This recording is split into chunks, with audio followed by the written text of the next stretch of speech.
दोस्तों, हमारे और आप जैसे आम आदमी सोचते हैं कि अगर हमारा क्रेडिट कार्ड बन जाए तो यह हमारे लिए बहुत बड़ी बात होगी। हम इस दुनिया की आधी जंग इसी से जीत लेंगे। और जिनके पास क्रेडिट कार्ड होता है, जो यूज कर चुके होते हैं, वो चाहते हैं कि कितनी जल्दी हो सके हम इसके दलदल से बाहर निकले। क्योंकि जो यूज कर चुका होता है उसे पता होता है कि क्रेडिट कार्ड किस तरह से इंसान को कर्ज के दलदल में धकेलता है। और जो नए नए क्रेडिट कार्ड के शौकीन लोग होते हैं, उन्हें पता ही नहीं होता कि क्रेडिट कार्ड किस बला का नाम है। वो किस तरह से हमें लूटने के साथ साथ हमें कर्ज के दलदल में धंसा करके रख देगी। अब देखिए, बड़े लोगों की तो कोई बात नहीं, कोई करोड़पति है, अरबपति है, तो उनके लिए 2 लाख, 4 लाख, 5 लाख का क्रेडिट कार्ड का ड्यू कोई मायने नहीं रखता। लेकिन हमारे और आप जैसे आम आदमी, जिसकी आमदनी 20,000 महीने का, 25,000 या 30,000 रुपए महीने का है, उसके लिए बहुत मायने रखता है। और आम आदमी को यह पता भी नहीं होता कि क्रेडिट कार्ड को यूज करने का सही तरीका क्या है। वजह यही होता है कि वो धीरे धीरे कर्ज की दलदल में धंसते जाते हैं और अंत में ये सोचते हैं कि हम इस क्रेडिट कार्ड के चंगुल से कितनी जल्दी बाहर निकल सके। और क्रेडिट कार्ड कंपनीज कभी भी अपने कस्टमर्स को ये नहीं बताती कि क्रेडिट कार्ड को यूज करने का सही तरीका क्या है, कहां पे यूज करना चाहिए, लिमिट का कितना % यूज करना चाहिए। और अगर कार्ड यूज करने वाला व्यक्ति कर्ज में फंस जाता है, तब बैंक की लूट शुरू हो जाती है। बहरहाल, आज हम इस वीडियो में देखेंगे कि किस तरह से क्रेडिट कार्ड कंपनीज अपने कस्टमर्स को अलग अलग तरह के ऑफर का लालच दे करके कर्ज में धकेलने का काम करती है। तो चलिए बारी बारी से देखते हैं।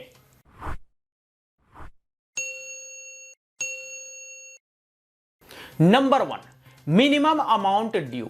जब भी हम क्रेडिट कार्ड का बिल पेमेंट करने जाते हैं तो वहां पर हमें एक ऑप्शन भी मिलता है, मिनिमम अमाउंट ड्यू, जिसमें हमें 10 से 15% का अमाउंट पेमेंट करके जो है उस महीने से छुटकारा मिल जाता है। जैसे कि 5,000 रुपए का हमारा टोटल ड्यू है, तो वहां पर 1,000 रुपया भी पेमेंट करके उस महीने से छुटकारा पाने का ऑप्शन मिलता है। इसे कहते हैं मिनिमम अमाउंट ड्यू। लोगों को बहुत आसान लगता है कि मिनिमम अमाउंट ड्यू पेमेंट करके हम इस महीने से छुटकारा पा लेंगे, लेकिन शायद उन्हें यह पता नहीं होता कि जो हम मिनिमम अमाउंट ड्यू पेमेंट कर रहे हैं, यह हम खुद को कर्ज के दलदल में धंसाने का काम कर रहे हैं। होता यह है कि अगर आप 5,000 रुपए की जगह पे 1,000 रुपया मिनिमम अमाउंट ड्यू पेमेंट करते हैं, तो जो 4,000 रुपया आप अमाउंट कम पेमेंट करते हैं, या 5,000 रुपए की जगह पे 1,000 रुपया पेमेंट कर रहे हैं, तो जो बचा 4,000 रुपया अमाउंट है, उस 4,000 अमाउंट पर अगले महीने इंटरेस्ट भी लगता है।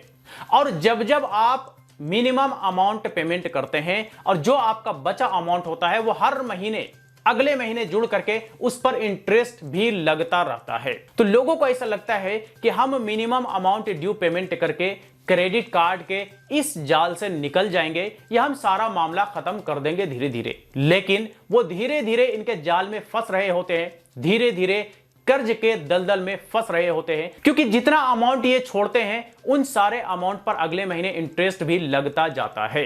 अब बढ़ते हैं अगले पॉइंट की तरफ कि बैंक अपने कस्टमर्स को किस तरह से लूटती है। पॉइंट नंबर 2 है पेमेंट रिमाइंडर। हमने कभी भी अपने फोन का रिचार्ज किया, एक्सपायर होने से पहले हमें रिमाइंडर आ जाता है, एक्सपायर होने के बाद सर्विस खत्म हो जाती है। हमारा डिश टीवी चल रहा है, अगर एक्सपायर होने वाला है रिमाइंडर आता है, एक्सपायर हो गया, सर्विस खत्म हो गई, नहीं चलता।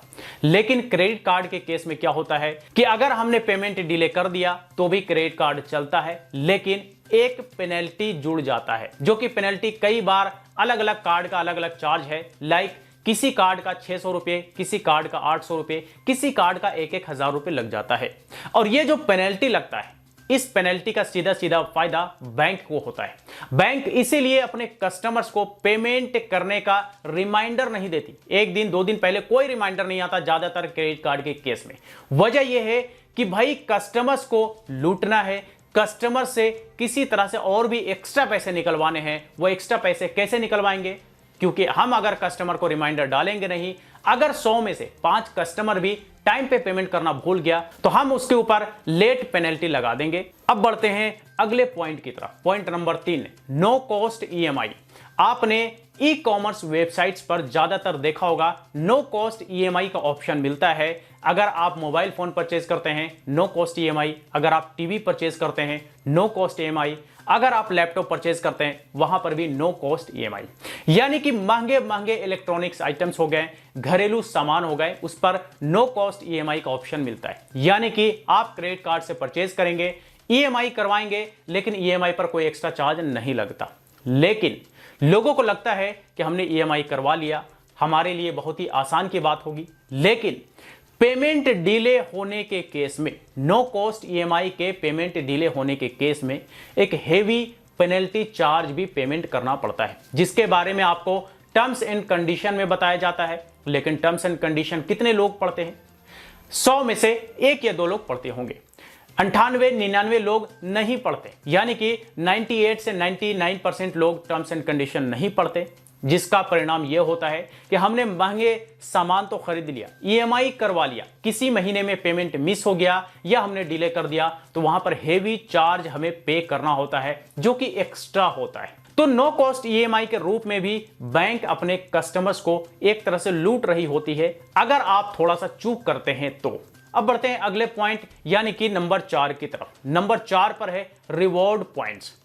हर बैंक क्रेडिट कार्ड देने के समय रिवॉर्ड्स पॉइंट पर बहुत ज्यादा जोर डालती है। जैसे मानो कि रिवॉर्ड पॉइंट नहीं हो गया बल्कि अलाउद्दीन का चिराग हो गया, जो इस दुनिया के हर एक चीज खरीद सकती है।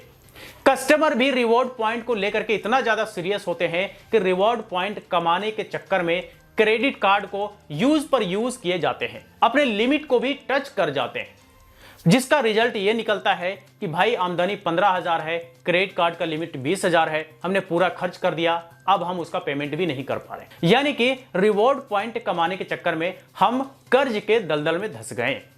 अब क्या बचता है भाई? चलो हम मिनिमम अमाउंट ड्यू पेमेंट करेंगे। अब ये लीजिए, मिनिमम अमाउंट पेमेंट करके आप और कर्ज में खुद को फंसा रहे होते हैं। और ये जो रिवॉर्ड पॉइंट है, ये बैंकों का एक लॉलीपॉप है जो अपने कस्टमर को क्रेडिट कार्ड यूज करने पर मजबूर करती है। आप एक बार सोच करके देखिए कि रिवॉर्ड पॉइंट के जगह पे अगर इंस्टेंट कैशबैक दे दिया जाता, जैसे मान लीजिए कि आप 10,000 का खर्च करो तो आपको 1% कैशबैक मिल जाएगा, कस्टमर को सीधे बेनिफिट मिल जाता। लेकिन बैंकों ने ऐसा नहीं किया। क्यों? क्योंकि उन्हें पता है कि रिवॉर्ड पॉइंट का हम एक लिमिट सेट कर देंगे और उस लिमिट को कंप्लीट करने के लिए हमारे कस्टमर्स क्रेडिट कार्ड को ज्यादा ज्यादा यूज करेंगे इंस्टेंट डिस्काउंट पर। तो भाई जब खरीदारी किया, जब यूज किया, हमें डिस्काउंट मिल गया, भूल गए। लेकिन रिवॉर्ड पॉइंट का लिमिट सेट करने के बाद कस्टमर के दिमाग में बना होता है कि हमें इस लिमिट को कंप्लीट करना है और कंप्लीट करने के लिए हमें अपने क्रेडिट कार्ड को ज्यादा से ज्यादा यूज करना पड़ेगा। और ज्यादा यूज करने के चक्कर में कर्ज के दलदल में धंस जाते हैं, जहां से निकलना बहुत ही मुश्किल हो जाता है। अब बढ़ते हैं अगले और आखिरी पॉइंट नंबर 5 की तरफ। नंबर 5 पर है कार्ड अपग्रेडेशन।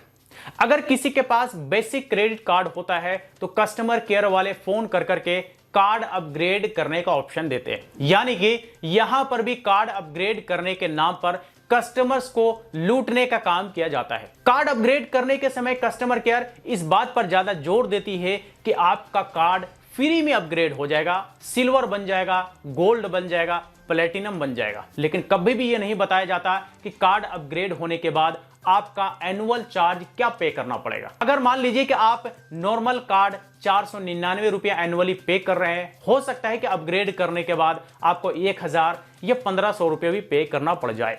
इस केस में क्या होगा कि आपका कार्ड अपग्रेड तो कर दिया जाएगा जरूर, लेकिन एनुअली जो चार्ज होगा वो भी आपके ऊपर एक बर्डन बन जाएगा। 500 रुपए की जगह पे हो सकता है आपको 1,500 रुपए भी पे करना पड़े।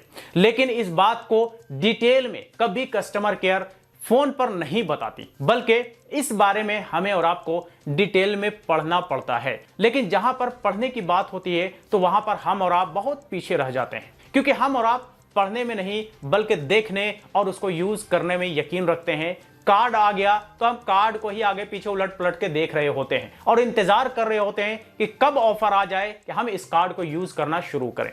तो इस तरह से बैंक्स अपने कस्टमर्स को क्रेडिट कार्ड थमा करके लूटने का काम करती हैं। अब ये जो सारे पॉइंट्स मैंने बताए हैं, इसमें नुकसान सिर्फ और सिर्फ कस्टमर्स का है और फायदा सिर्फ और सिर्फ बैंकों का है, क्रेडिट कार्ड कंपनीज का है। आप देख लीजिए, मैंने 4 पॉइंट्स बताए हैं, चारों पॉइंट्स में देखिए जिसमें भी आप फेल होते हैं उसमें फायदा सीधे सीधे बैंक को पहुंचता है, क्रेडिट कार्ड कंपनीज को पहुंचता है। तो अगर आप क्रेडिट कार्ड रखते हैं या रखने की शौकीन है, ख्वाहिशमंद है, तो ध्यान रहे कि क्रेडिट कार्ड को यूज करने का एक तरीका भी अपने हिसाब से बना ले, नहीं तो क्रेडिट कार्ड आपको क्या से क्या बना देगी और आपको पता तक नहीं चलेगा और आपके पास सिर्फ और सिर्फ पछताने के सिवा कोई ऑप्शन नहीं बचेगा। तो ध्यान रहे कि क्रेडिट कार्ड बड़े ध्यान से यूज करने की चीज है, बहुत ही तरीके से यूज करने की चीज है, सारी चीजों को पढ़ करके, देख करके, सोच समझ करके यूज करने की चीज है। तो चलिए आज तक के लिए इतना ही।